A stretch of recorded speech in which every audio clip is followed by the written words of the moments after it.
They mimicked footwork, anticipated parries. By the time the fire died, the robots had rewritten their combat code, and when the smoke cleared, only Takeda stood. His students lay in silence beneath the cherry trees, but none had died afraid, and that to Takeda meant the battle was not lost.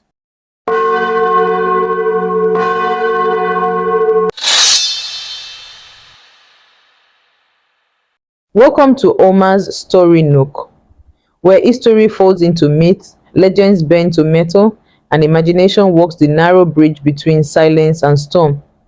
Every tale you hear is a whisper of Omar, echoing across blades, circuits, and time.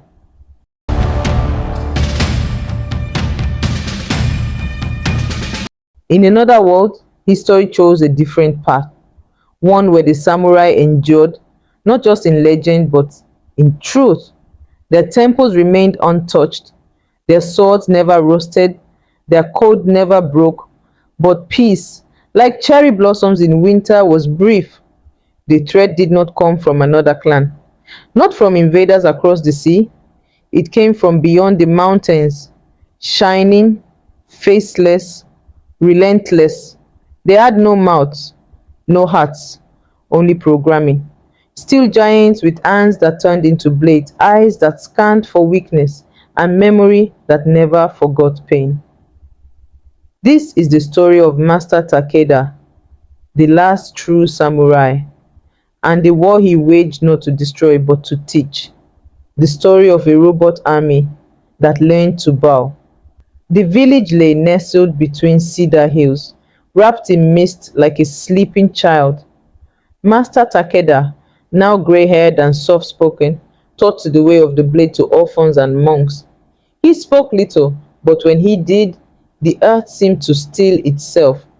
His sword was old, passed from master to master since the days when emperors still knelt before the gods. He had not drawn it in years, not out of fear but out of reverence. Then came the night the wind changed. A cold current swept through the valley. Birds stopped singing. The koi in the temple pond dove deep and did not rise. Then came the sound, not thunder, not hooves, but a low grinding rhythm like gears chewing through bone. On the horizon, silhouettes, too tall, too still, metal glinting like polished obsidian under moonlight. They did not speak. They did not warn. They only walked. The first house caught fire without touch. The second collapsed without impact.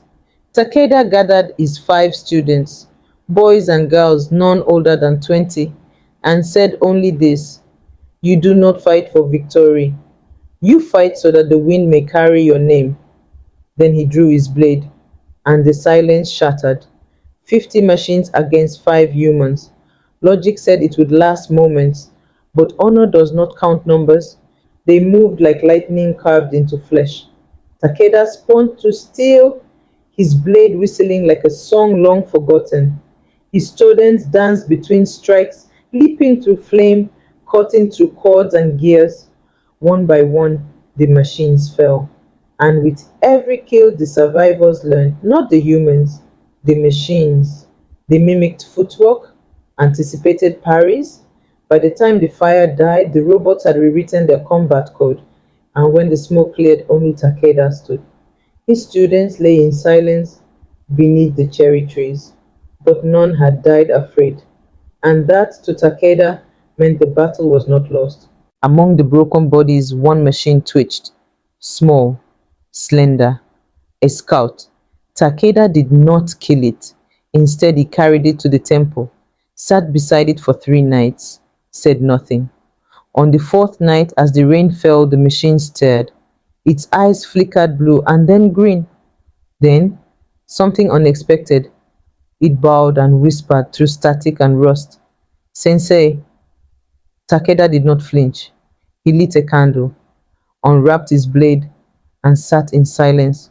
The machine projected images, battles from another age, scrolls, scrolls written not in binary but in brushstroke. Takeda realized these were not new beings, they were echoes, ghosts of a war long ago, built into metal by men who had forgotten why they fought. They weren't born, they were made. And in some corner of their code, they remembered being human. 10,000 machines, each one faster, smarter, deadlier than the last. And yet, Takeda did not flee. Instead, he handed his sword to the machine, the one who had called him sensei. You are not metal, he whispered. You are choice. Together, they stood at the temple gate. An old man, a newborn warrior. The storm broke, and the battle was never recorded because no one survived to write it down except the machine. When the dust settled, the army had turned away. The temple still stood, and Master Takeda was gone. But beside his favorite pine tree, his blade stood upright in the soil, clean and waiting. The machines never attacked again. Instead, they gathered, built shrines from recycled armor, learned language from monks, planted gardens with metal hands, forged blades not to wield but to understand. And every year, on the day of the last stand, they return to the temple, line up beneath the old pine, and leave one sword on the soil. No names, no symbols, just silence. Because even machines can learn to bow.